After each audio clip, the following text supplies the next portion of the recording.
Woohoo! Welcome to Conversations with Beth, where curiosity meets connection.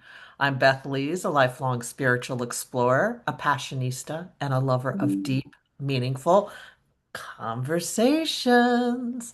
This podcast is all about getting to know amazing people in a fun and intimate way through interesting questions that spark laughter, insight, and those holy shift moments where everything suddenly changes. Um, and I've always been fascinated by what lives beneath the surface, beneath the roles we play, beneath the stories we tell, beneath the carefully constructed identities, what lives in the subconscious, what shapes us, what calls us forward. Today's guest is someone who's devoted her life to listening to those deeper currents. Meg Reilly is a hypnotist, a counselor, and the creator of the Echoes deck. But those are just titles. What really moves me about Meg is her devotion to the unseen, the inner landscapes, the places most people are afraid to explore. So sit down, listen. Maybe you'll begin to hear your own echoes a little more clearly. Settle in and join me for this intimate and soulful conversation with Meg Reilly. Woohoo! Woohoo, Beth. Welcome, Meg. Thank you. Happy to be here with you. Thank you. That was a lovely introduction. I appreciate that. Thanks. Of course. I've had the privilege of knowing Meg for, I don't know, 15 years, maybe Like longer. that. Yeah, it's been a good long time. It's been a fabulous long time. So Yeah. I have a question to kick us off here, which Okay. is if I if I met you at age 8-ish, what did you know about yourself that no one else seemed to see yet?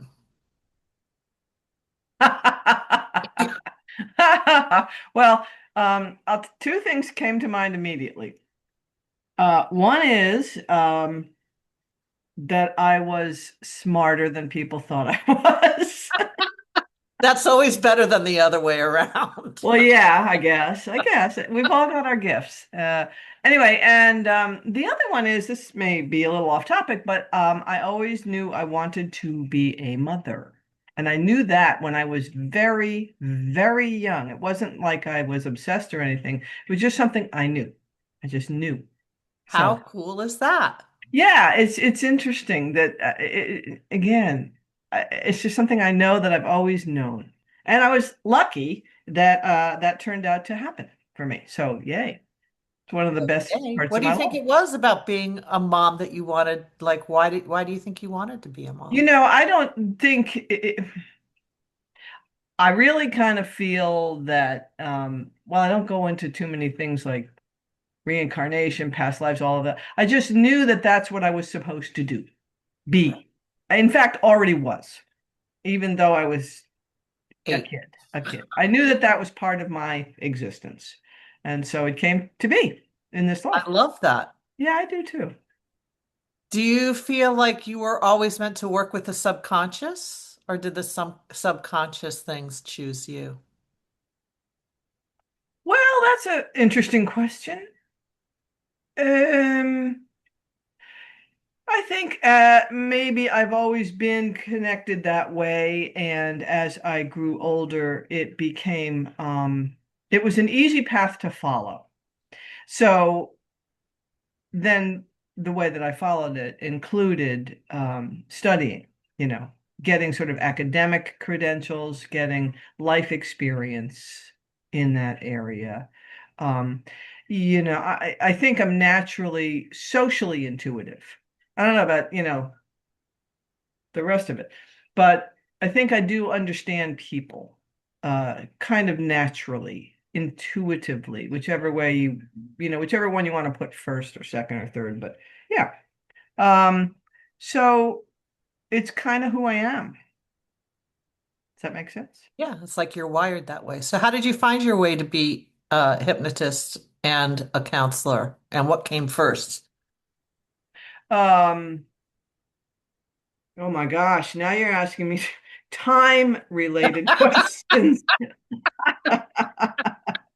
I'm terrible with time, linear time. I don't know which came first. I think yeah, I got my master's in counseling when I was an adult, after school and all of that, after work, after having children.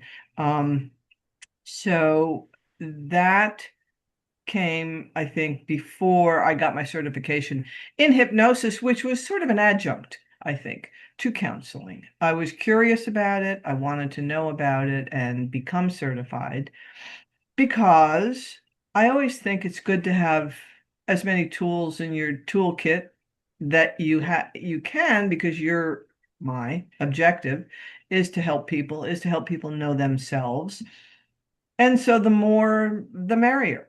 Um, Honestly, after I've gotten that certification, that's a tool that I haven't used too often, other than maybe on myself in sort of a meditative way.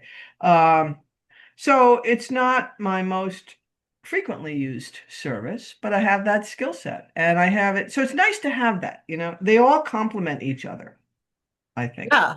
And it reminds me of that Carl Jung quote, until you make the unconscious conscious, it will direct your life and you will call it fate. That's right. And another version of the same topic, he said something on uh, and I'll paraphrase because I don't remember the quote, but along the lines of, making the unconscious conscious, things go better, Yeah, they do. It's better that way. It's It's a helpful. lot better that way. Yeah, yeah, yeah. So, And and that then I'm subconscious is a big pool.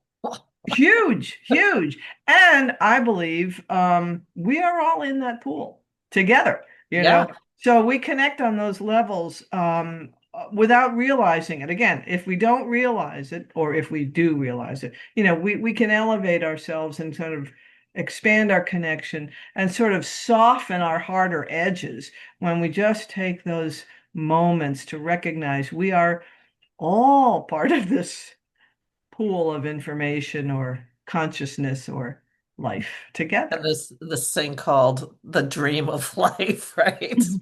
Yeah. Row, row, row your boat. Or just keep swimming, just keep swimming. Exactly. Um, so what do you think most people misunderstand about the subconscious?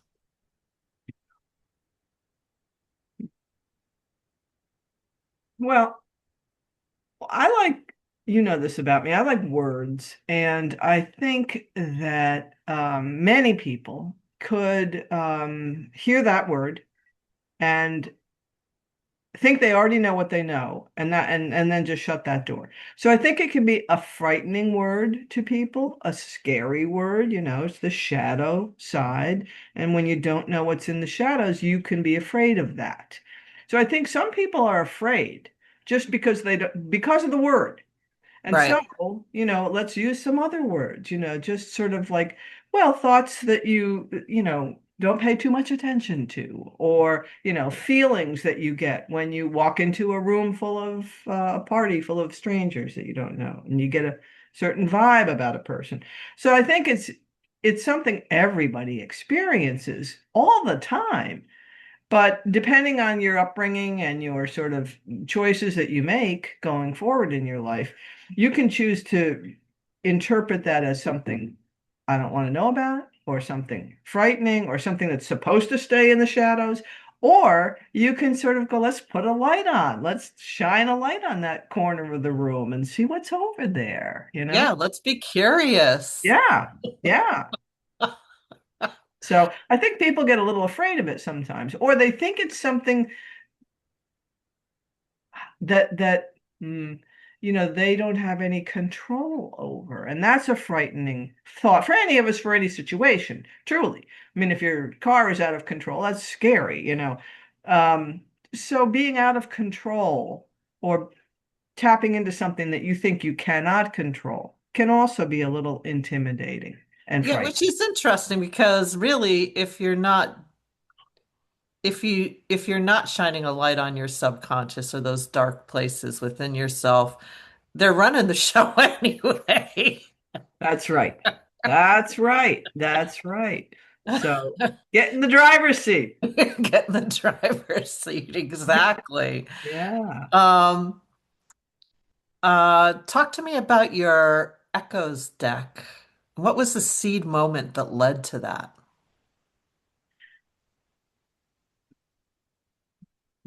Or There, was there one? well, yeah, there were, it's so multi-layered. I have given this a little thought because the deck finally came into reality and existence last November. So November 2025. I finally had a physical thing, a box, a book, a deck of cards. Prior to that, 10 years prior to that, was a process that began with meditation and drawing mandalas. With that was never meant to be anything than that. Meditation, draw a mandala, period, end of sentence. That's what I did for 2.5 years. And then I put those away. And then because that meditation practice sort of began with out of nowhere, uh, took some hold and grew, just like a mandala does. And then it became a really sort of regular thing, and I was doing it all of the time. And then it sort of waned a little bit. It declined a little bit. And that is exactly Well, ultimately. can you explain what a mandala or a mandala is? Mhm. Because people may not know what that is. Sure. It is a couple of things, but what I'm talking about is a drawing. It's a circular drawing. It begins with a seed. It begins in the center with just putting your pen or pencil or brush down on paper, in my case, and it grows from the center outward until it reaches its completion. And when it does reach its completion, it's just you're done, it's contained, it's whole. Now, there are ancient beliefs that we are all our own mandala. We are the seed in the cosmos. So that's the living mandala. The stories of the Tibetan, I believe they are monks who make these really intricate mandalas from sand, colored sand, which, if you've had the chance to see, it's, Beautiful.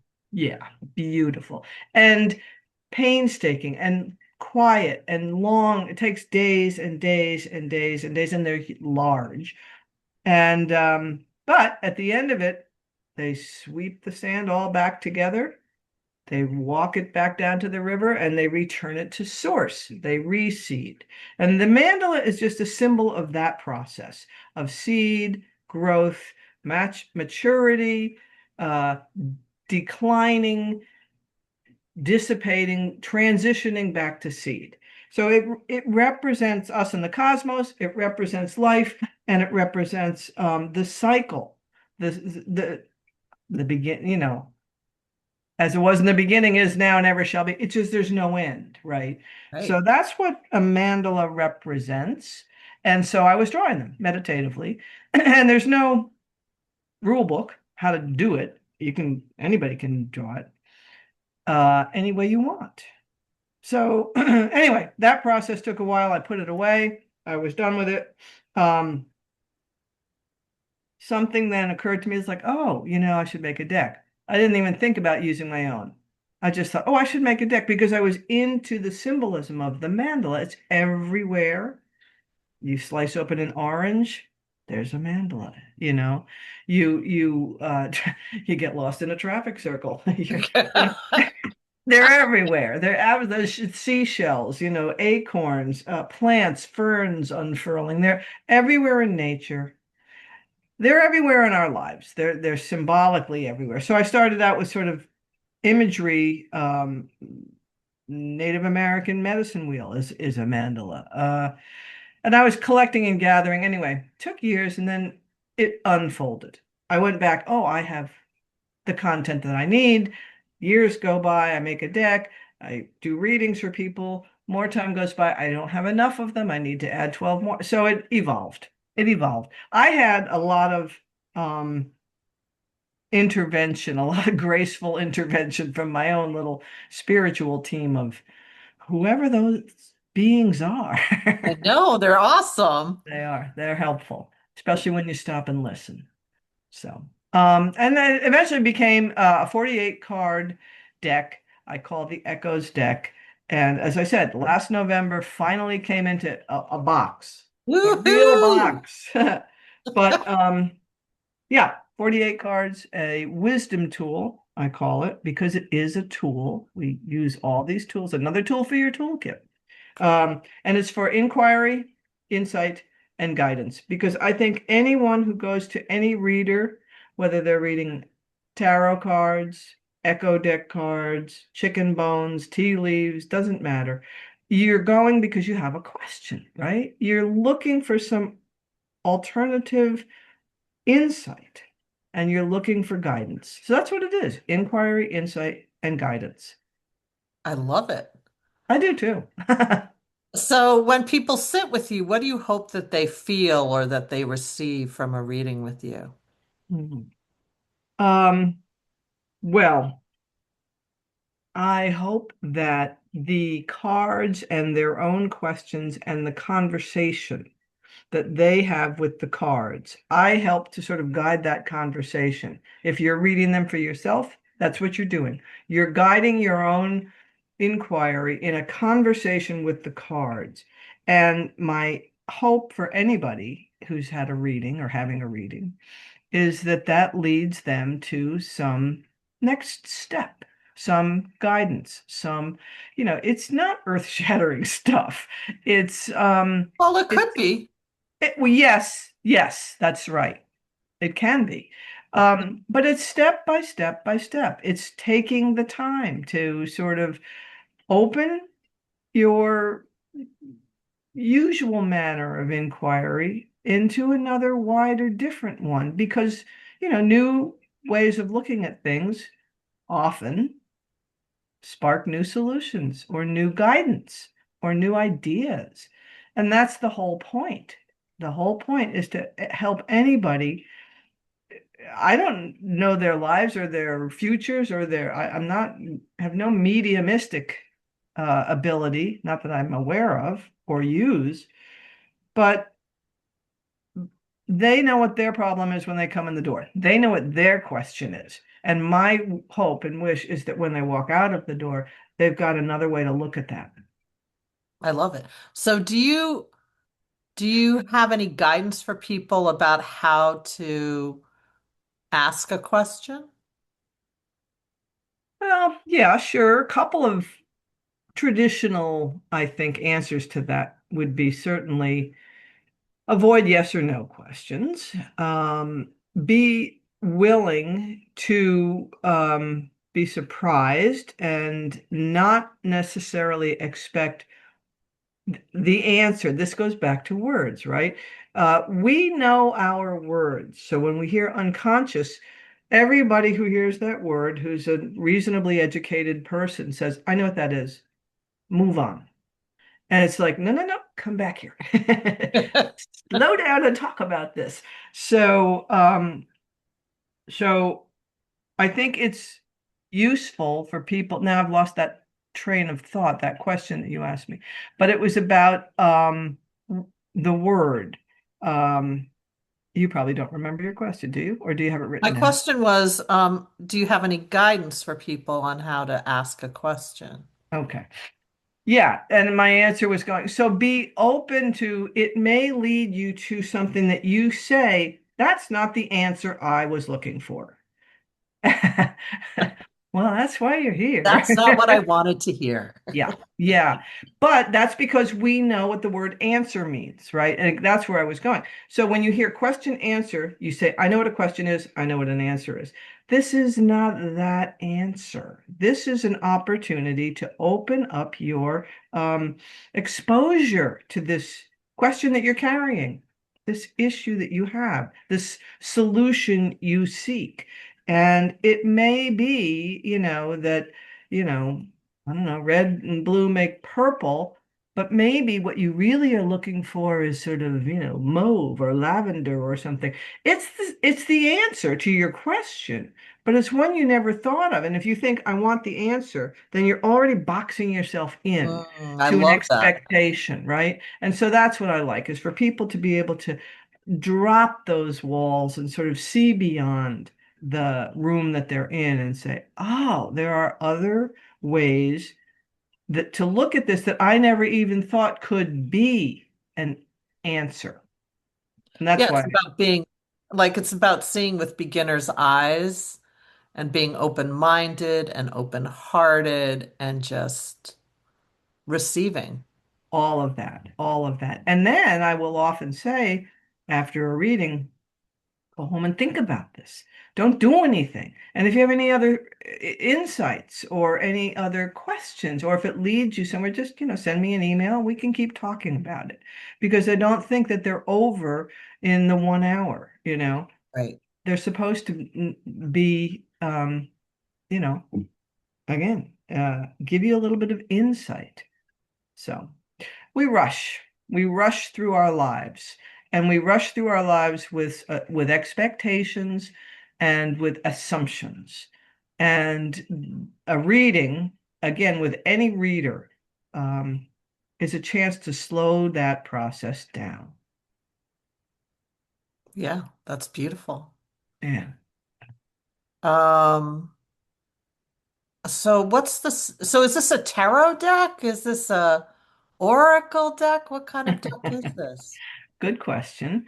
No to tarot, definitely. Tarot is tarot. And having just spent a weekend away at a yoga retreat place with a nice, beautiful bookstore and lots and lots of decks, um, anywhere you go, if you want to look at decks, there's always the section that's tarot.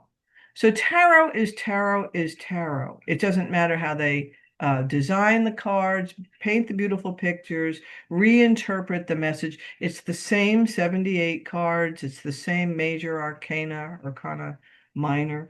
It's the tarot is tarot. Um, Oracle decks are, again, a term that I try to avoid for the same reason as I said. That's why I say wisdom tool. Um, People will call this an Oracle deck. And if you go into a store, it's not going to be in the tarot section. It's going to be in the Oracle deck section. But it's not really an oracle deck. Well, yeah, exactly. So it's and I have at least a dozen Oracle decks of my own, and I love them. And the distinction that I would make between the Echoes deck and an Oracle deck is that the Echoes deck has somewhat more of a system the way a tarot deck has. So it has, in the Echoes deck, there are 4 realms equivalent to suits, or in tarot, what are they called? The four, Suits. oh, they are called suits. Okay. So yeah, it has 12 cards in each suit. And so there is rather than an oracle deck, many of the ones that I have are just an individual card. They're arranged around a theme. Maybe it's an angel theme or spirit animal theme or abstract art. I have some that are just, that. Um, Plants, herbs, anything, colors, but they're individual cards. This one, followed by this one, followed by this one, followed by this one, and they have an explanation for each card. Whereas these are a little kind of a hybrid, I guess, of an oracle deck that you would call it, and a tarot deck. But it's not tarot. Tarot's No, it tarot. doesn't have the same structure. No. Mm-mm. No. No. Um, so who would be interested in the Echoes deck? Well, anybody who likes decks, I mean, they're beautiful. So They they're are pretty. beautiful. Thank you. They're pretty to look at, and they have each one has a unique image, like an oracle deck. So you can simply just use the image and the word on the card for meditation. Just draw one and take a look, and let that be a guide for you as you go through your day. They are, yeah, I haven't had enough tea. Say that again. I do. I lose my train of You're thought. so cute. Here's the choo-choo train. Choo choo choo choo. Uh, who would be Oh, interested in? so that's an important question. This is my problem. I just want everybody to know about it. Yeah, that's an important question. If I had any kind of business sense, I would be like, that's the first question I want you to ask me. Anyway, people who like reading decks. People who like Oracle decks will like this. People who like tarot, I think, will like this. Absolutely, 100%. Um, I also think it's a functional tool for people who work with uh, clients on their issues, their personal issues, because because you could use it as a springboard to conversation.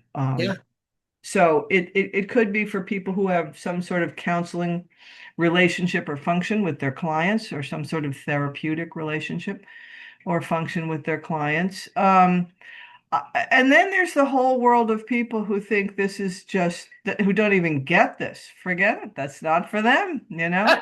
It's just not. It isn't for everybody. And that's why we have so many different tools in our uh, toolbox, because if everything is not a nail that needs a hammer, you that's know. true. Sometimes we need a saw or a screwdriver. Yeah, yeah. And sometimes you need a couple of tools. And so this is a complement as well. As a matter of fact, I had the pleasure, I said I was at a sort of a yoga retreat place this past weekend, and I had two readings.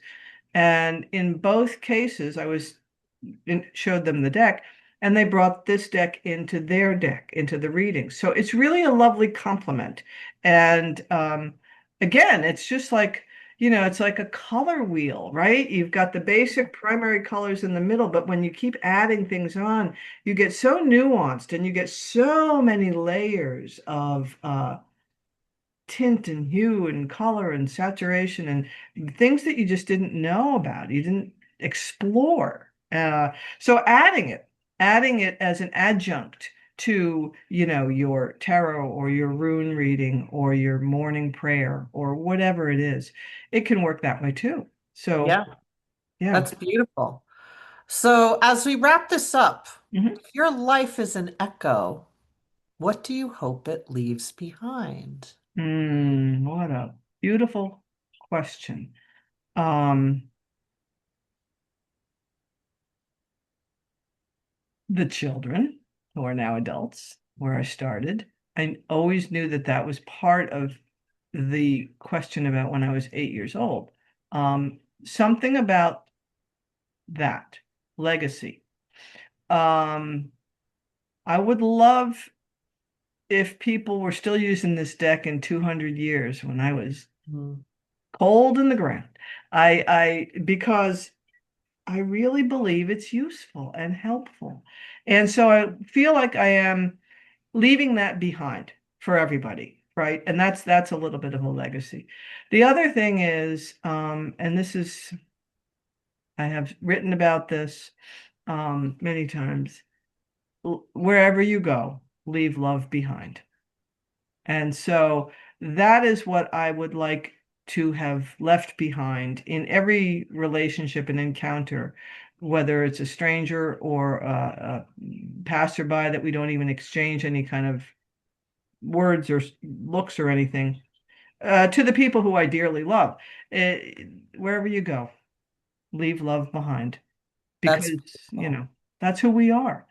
That is who we are. Yeah, that is who we are. And that keeps us there. I mean, the people who I know and have loved who have passed, they have left that love behind, so they're with me all the time. And I would like to be with those people that I love now all the time, even after this body's gone. So, yeah. Yeah, wherever you go, leave love behind. Leave love behind. That's beautiful, Meg. Yeah, thank you. Um, what else would you like people to know about you? Oh, Where can they find you? oh, well, that. See, I need a business head. I don't have a business head. I am findable in too many ways, but Meg Reilly 360. That is my website. So www.megriley360.com. Riley can be spelled a number of ways. Did you know that? Reilly. But I also have the Echoes Deck website, which is Echoes Deck. Again, I picked a hard word. Echoes has an ES on the end of it. Nobody can spell echoes. Echoes. Why do I pick these words? Um, Echoestick.com, right? Echoesdeck.com. Yes. If you find me, I'm on Facebook. I'm on Instagram. I'm on social media. I'm easy to find if you know my name, Meg Reilly. And 360, because 360 is the world. It's the whole thing. It's everything. It's all of it. It's a mandala. It's a mandala. It is. So, yeah. And if you can't find me, I don't know, ask Beth. She'll tell Ask you where to me. I'll find me. help you find her. Yeah. Thank you for Thank you, asking, Beth. Meg. What a Thank beautiful, beautiful time spending time with you. You're the best, Beth. You're the Everybody who best. knows you knows that, and we all say it. So thank you for spending this time with me. I appreciate it so much. Thank you. And everybody stay tuned for the next episode.